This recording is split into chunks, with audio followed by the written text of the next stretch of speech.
Please, Yes. floor is yours. Could you see my screen? Yes, everything is okay. Okay, that's right. Hello, everyone. My name is Ivan Strumov. I'm also from National Aviation University, and I'm part of air navigation team. And today we would like to show you results of our data preparation for visualization in flight simulators. Actually, nowadays, in surveillance technology, we have automatic dependent surveillance broadcast, and this technology gives us a great data. However, it could not be directly implemented in flight simulators. That's why there are a few problems with data preparation. And actually, in this report, I would like to show you a little bit more about it. Actually, automatic dependent surveillance broadcast, it is modern surveillance technology which is used in civil aviation, and there are a lot of resources like flight radars, flight aware, give us access for their real-time air traffic. And actually, all of them is possible because ICAO admit usage as specific onboard equipment which share coordinates of airplane with all other airspace participants. That's why coordinates of user has been measured, for example, by a GNSS receiver. Then it could be a process a little bit of validated with requirements of area navigation, and then this data will be shared with a specific equipment like transponder of 1090 extended splitter. We are omnidirectional antennas, and based on power, like 300 kilometers for very high frequency could be maximum range of receiving ADS-B data. In the ground, we have a network of ADS-B receivers which could receive the data from onboard part, and then it could be archived also with specific equipment, and then anyone could have access to this database of flights. Also, quite important that approximately 3 years ago, a space-based SDR, software-defined radio constellation, has been deployed. And nowadays, we have commercially available access for global ADS-B data monitoring. However, access for this data is quite expensive because it uses satellite constellation on low orbit and with transmitting signals via the Inmarsat satellites. That's why this services is quite expensive. That's why many low-cost companies like Flight Radar, 24 AirNav, and Flight Aware just do not want to use satellite-based data for sharing. That's why they receive the data from multiple ground receivers and then propose it for the user. This is the ADS-B message. It is 112 bits. Quite important that in this data message we have identification of aircraft, and we have message data. There are different types of messages, and for us quite important is position report, which includes latitude, longitude, and altitude data. When we receive raw ADS-B data, it is not a complete trajectory. And this is a common example of raw ADS-B data. There are 3 flights, the blue one from some airport in Europe to China. and also the red one and the green one. And here star, it is a present raw data. And you could see that there are specific lines, which means gaps in ADSB services in the ground side. That's why you could see that ADSB data includes multiple gaps in trajectory data, which we need to fill up if you would like to use it for flight simulators. Also, quite important that ADSB messages is not synchronized. That's why anyone could access 1090 megahertz, and it lead to overlapping messages in airspace. And in this case, both messages will be damaged and could not be decoded. And as a result, there are like small gaps, like in 3 seconds, in 5 seconds. That's why during some transmission period, we just lost both messages. That's why if you would like to use ADSB data in flight simulators, we need to perform two tasks. First one is data interpolation for synchronizing the time series, because when we simulate our flight, we need to get data updation each second, or each 2 times in seconds. That's why we need to get quite precise time series for simulation. That's why we need to apply some interpolation methods to obtain the full series of data. And then for visualization of airplane position, we need the full vector of data. And latitude, longitude, and altitude, it is not a complete vector because there is no orientation angles. That's why we need latitude, longitude, altitude, and 3 angles, pitch, roll, and yaw.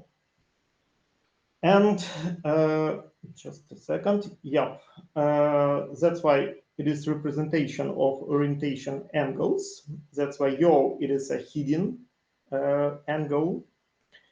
This is a pitch angle, and this is a roll angle. Quite important that we could recover hidden and pitch from raw ADSB data. However, roll angle we could not recover. For providing any recovery processes, we need to transform, first of all, our latitude, longitude, and altitude input data to the Cartesian reference frame. And for hidden angle calculation, the most suitable it is local net or NEL reference frame. There is a formula for transformation of data from LLR, from latitude, longitude, altitude, to local net reference frame, which is placed on the ellipsoidal model. In civil aviation, we use VGS 84 ellipsoid for altitude measurements. That's why we need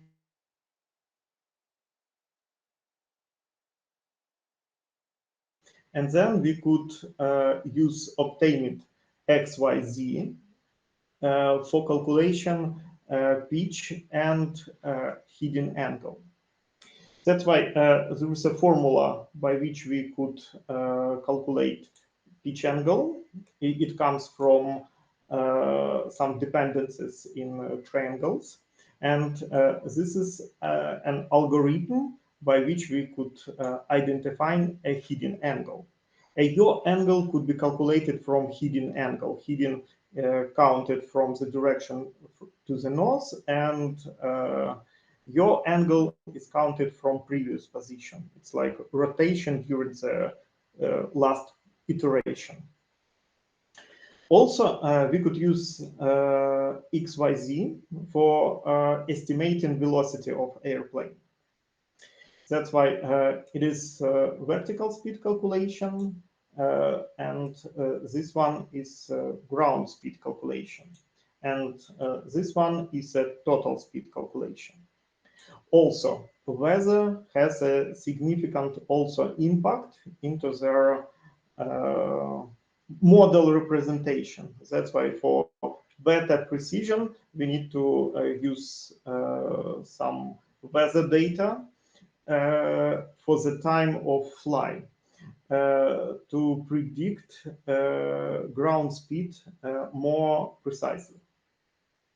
And also, sorry, I missed one slide for data interpolation. Okay, it was missed. Because for filling the gaps in the data set, we need to apply some mass methods of data interpolation. That's why simple tracking filters or Kalman filter could be used if we do not have the whole sequence of data. In our case, we have like the full trajectory. That's why it is post-processing mode, and mass methods of data interpolation gives better results. There are two possible ways how we could implement it. It is polynomial interpolation, or we could use a linear regression with a spline function. And also from our team suggestion, we could propose to use spline functions. That's why it is a matrix of basis function. C is a matrix of control points. As a basis function, we use Cox-de-Boer relation. It is calculated by the following formula. For the highest values of order, and for the first order, it is just like just binary decision. And if we have input data points, control points for spline functions could be calculated by least square method. And finally, these control points we could use in this matrix formula with known basic functions. We could obtain x for any time series which we would like. And if you can compare polynomial and spline functions, here is quite important that in this matrix form, we could implement all three parameters, latitude, longitude, altitude, or x, y, z, and time together. That's why we do not need to perform this computation for each parameter separately. We could put everything in one matrix and then obtain control points, and then by control points we could obtain our missing data. And in this case, we could perform data recovery for any time series. And this is numerical calculation for flight JAV 3101 from Brussels airport to the Sharm el-Sheikh. Yes, this is winter, that's why we think about Sharm el-Sheikh. And after obtaining this data, you will see that there are some gaps under the sea region, because there is no covering in ADSB services. That's why it is a primary goal for data recovery. And here you could see pressure altitude based on ADSB message, and also you will see that there are a lot of small gaps in the data. And here is a latitude and longitude data with interpolation data. However, there are too many data, that's why we could not see actually interpolated data. And this is result of parameters recovery. For pitch angle, that's why this pitch angle and hidden angle are calculated from latitude and longitude. If we talk about speed estimation, it gives us quite valuable noise.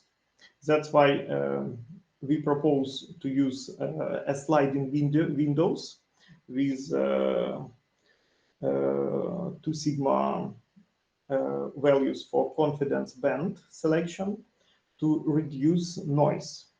That's why the red one is a result of ground speed estimation, and here's a vertical speed calculation, and the blue one is a result of applying sliding window approach for available data. Also, in flight simulators could be used a Mach number. That's why it is a relation of airspeed to the speed of sound in the atmosphere. That's why here we put our recovered ground speed, and then we need temperature at altitude. And it is another problem. That's why we need to apply international standard atmosphere to predict temperature at altitude based on input of altitude. That's why we put input altitude and obtain temperature, and then use temperature for Mach number calculation. And here is the result of Mach number prediction for our flight trajectory. That's why the blue one Mach number and the red one is temperature. Mach number is quite important because based on Mach number we have different capabilities of airplane. And then all obtained data we put at specific data format. In MATLAB, we provide this recalculation and coding, and then we could just read this data from, for example, explain or from flight gear for visualization of the whole flight for each second. That's why here you could see a result of data representation in explain, and this is this particular aircraft model, which is take off from Brussels airport. And also all instruments in the cockpit will indicate the data which we recovered from their only raw ADS-B data. That's why thank you for giving me opportunity for presenting this research. If you have any questions, I will be glad to answer. Thank you. Thank you for your report. Please, anyone, do you have questions?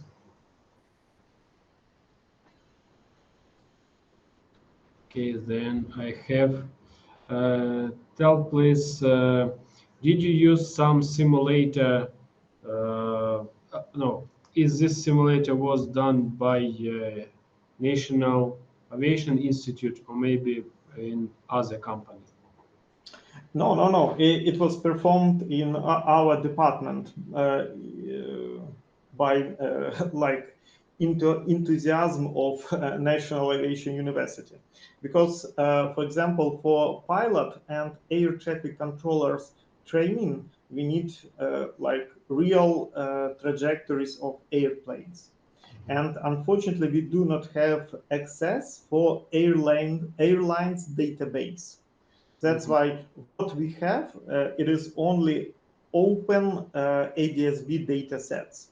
However, latitude, longitude, and altitude, it is a limited set of parameters. And if you just use latitude and longitude, there is no like rotation of airplane. There is no like visualization in the cockpit of this airplane, because it is a three-dimensional model of this airplane, and explain, just visualize what we have in our input data file. That's why we use raw ADSB data, which is cheap and open, and then perform recovery parameters, and then recalculation some second order of parameters, and then just visualize it with flight simulator engines. And any flight simulator engines could be used. There is no difference. Difference in data format. However, in MATLAB, it could be easily solved. That's why for explain, we have a specific data format. For coding data for flight gear, we need some another approach how we could send the data. Okay. That's we need to do it. Okay. The second question was mentioned. Can you show the slide number 11 with vertical speed? Okay, let it be this one. No, 12. The next one and other one. This one. Result of vertical speed calculations. I see that from some time it was used just autopilot. I think so. Yes. Because exactly. It's totally zero. Autopilot has very high level. And yes, at the beginning we have takeoff. That's why we are climbing. Is a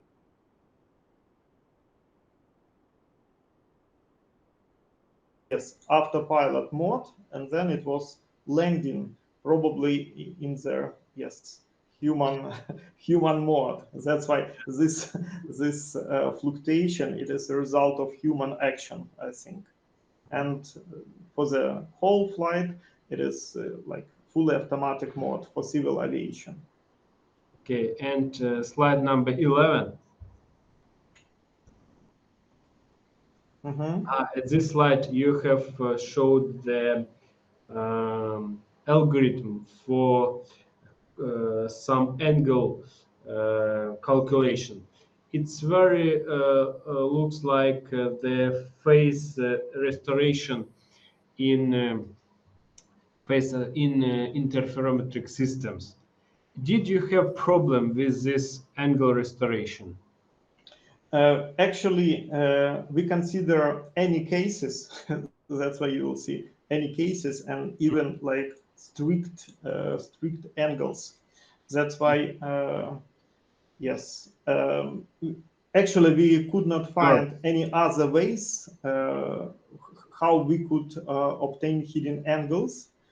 That's why we just used like all cases and just put what we need. That's why we take into account phase positive and negative for tangents.